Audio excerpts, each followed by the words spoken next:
വനിതാ സംവരണ ഭേദഗതി ബില്ലിൽ. കേന്ദ്ര സർക്കാരിനെതിരെ പ്രതിഷേധം കടുപ്പിക്കാൻ പ്രതിപക്ഷം.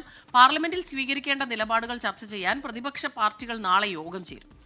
AICC അധ്യക്ഷൻ മല്ലികാർജ്ജുൻ ഖർഗെയുടെ വസതിയിൽ ഉച്ചകഴിഞ്ഞ് 3 മണിക്കാണ് യോഗം ചേരുക. അച്യുതൻ ഇപ്പോൾ വിശദാംശങ്ങളുമായി ചേരുന്നുണ്ട്. അച്യുതൻ, കേന്ദ്ര സർക്കാർ മുന്നോട്ടു പോവുകയാണ്. ഇന്നലെ പ്രധാനമന്ത്രി നടത്തിയ സംവാദം, അദ്ദേഹം നടത്തിയ പ്രസ്താവനയൊക്കെ നമ്മുടെ മുൻപിലുണ്ട്. പ്രതിപക്ഷം സ്വീകരിക്കുന്ന സമീപനം എന്തായിരിക്കും? Good morning Achuthan.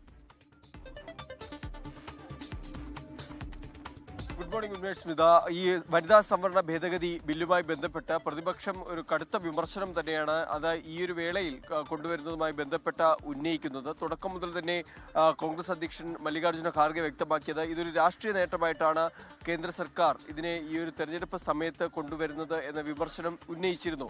തൊട്ടു പിന്നാലെയാണ് ഇപ്പോൾ ഈ പ്രതിപക്ഷ പാർട്ടികൾ ഒരു യോഗം ചേരാനായി തീരുമാനിച്ചിരിക്കുന്നത്. അതായത് ഈ പ്രത്യേക പാർലമെന്റ് സമ്മേളനത്തിൽ സ്വീകരിക്കേണ്ട നിലപാട് എന്താണ്, അത് കേന്ദ്ര സർക്കാരിനെതിരെ ഏതു തരത്തിലുള്ള നിലപാട് സ്വീകരിക്കണം എന്നടക്കമുള്ള കാര്യങ്ങൾ ചർച്ച ചെയ്യാനായി അവരിപ്പോൾ ഒരു യോഗം ചേരാനായി തീരുമാനിച്ചിരിക്കുന്നത്. അത് മല്ലികാർജ്ജുന ഖാർഗെയുടെ വസതിയിൽ നാളെ 3 മണിക്കായിരിക്കും ആ യോഗം നടക്കുക. എന്തായാലും എല്ലാ പാർട്ടികളും അവരുടെ എംപിമാർക്ക് വിപ്പ് നൽകിയിട്ടുണ്ട്.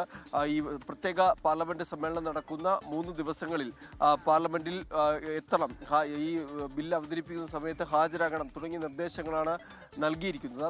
സോണിയാഗാന്ധി ഉൾപ്പെടെ ഈ ഒരു ബില്ല് കൊണ്ടുവരുന്നതുമായി ബന്ധപ്പെട്ട വിമർശനങ്ങൾ, കേന്ദ്ര സർക്കാരിനെതിരെ വിമർശനങ്ങൾ ഉന്നയിച്ചിരുന്നു. എന്തായാലും വനിതാ സംവരണ ഭേദഗതി ബില്ലിനെ അങ്ങനെ കടുത്ത ഭാഷയിൽ പ്രതിപക്ഷത്തിനും വിമർശിക്കുവാനായി കഴിയില്ല. എന്നിരുന്നാലും ഇതിൽ മറ്റ് കാര്യങ്ങൾ, ഡീലിമിറ്റേഷൻ ഉൾപ്പെടെയുള്ള കാര്യങ്ങളിലേക്ക് വരുമ്പോൾ അവിടെയായിരിക്കും കേന്ദ്ര സർക്കാരിനെതിരെ വിമർശനങ്ങൾ പ്രതിപക്ഷ പാർട്ടികൾ ശക്തമാക്കുന്നത്.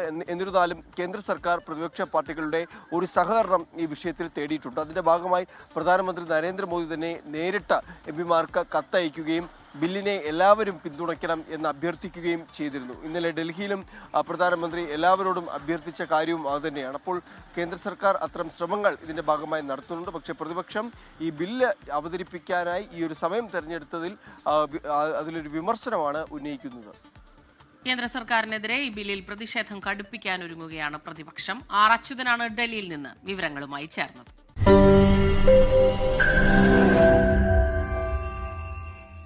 ലോകത്തെവിടെയായാലും ഏത് സമയത്തും 24 വാർത്തകളും ഓഗ്മെന്റഡ് റിയാലിറ്റി പാക്കേജുകളും എക്സ്പ്ലെയിനറുകളും വിശദമായി കാണാൻ ഞങ്ങളുടെ യൂട്യൂബ് ചാനൽ നിങ്ങൾക്ക് സബ്സ്ക്രൈബ് ചെയ്യാം.